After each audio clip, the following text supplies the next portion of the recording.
ওনার husband পরকীয়ায় জড়িত। পরকীয়ার জড়িত জানানোর কাজ ছিল, ওনারই বাসরে জানায়া দিল যে তোমার হাজব্যান্ড পরকীয়ায় জড়িত। জীবনের শেষ মুহূর্তে এসে একটা যুগ পরে উনি শুনলেন ওনার হাজব্যান্ড পরকীয়ায় জড়িত।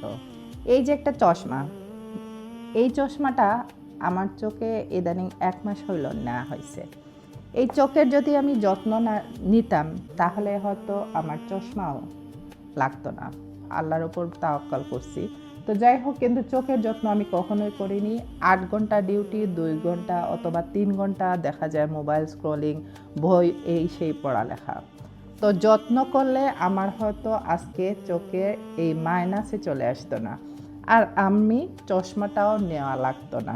আমার আগে দূরের সমস্যা ছিল, এখন আমার চলে আসলো কি কাছের জিনিস আমি দেখতে পাই না। তার মানে কি হলো, আমি চোখের যত্ন নেইনি। সেম হচ্ছে একটা সম্পর্ক, যত্ন নিতে হয়। আপনাকে এই যে আপুটার মতো, স্মৃতি আপুর মতো ধ্বংস করে দিবে।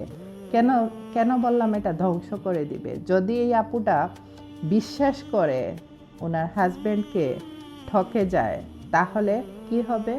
ওনার জীবনটাই ধ্বংস হয়ে যাবে। 12 বছরের সংসার, বাচ্চা নাই, কি কোনো কিছুই পাইলেন না।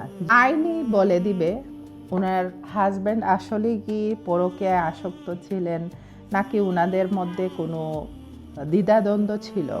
তো যাই হোক, আমি যে বলতেছিলাম, যত্ন নেওয়াটা খুবই প্রয়োজন। যে কোনো সম্পর্কের জন্য যত্ন নেওয়াটা প্রয়োজন। চোখের যেমন যত্নের প্রয়োজন, শারীরিক যত্নের প্রয়োজন, ঠিক তেমনি একটা সম্পর্কেরও কিন্তু খুব যত্নের প্রয়োজন। আর যেটা আমরা খুব অবহেলা করি, বিশেষ করে মেয়েদের ক্ষেত্রে, যারা আমরা বিশ্বাস করি হাজব্যান্ডকে, তারাই কিন্তু দিন শেষে ঠকে যায়। তার আগে সতর্ক হন। সতর্ক না হলে এইভাবে ছেড়ে দিয়ে তারপর একদিন শুনবেন 1 যুগ পরে জামাই আপনার পরকীয়ায় আসক্ত। হতেও পারে ওনারা মিটমাট হয়ে যাবে, মাঝখান থেকে আমরা এই যে বলাবলি করতেছি তাদের জন্য একটা বিরক্তিকর ইস্যু হতে পারে, তাই না? তো যত্ন করলে রত্ন মেলে। আমার মতো দিন শেষে চোখের যত্ন না নিয়ে চোখের 12টা বাজিয়ে দিয়েন না। আর ওই যে পরকীয়া প্রেমিকরা, জীবন শেষ। এখন ওয়াইফটাও হারালেন, আর পরকীয়ায় আসক্ত হয়ে ওই মহিলাও তার সংসার হারালো।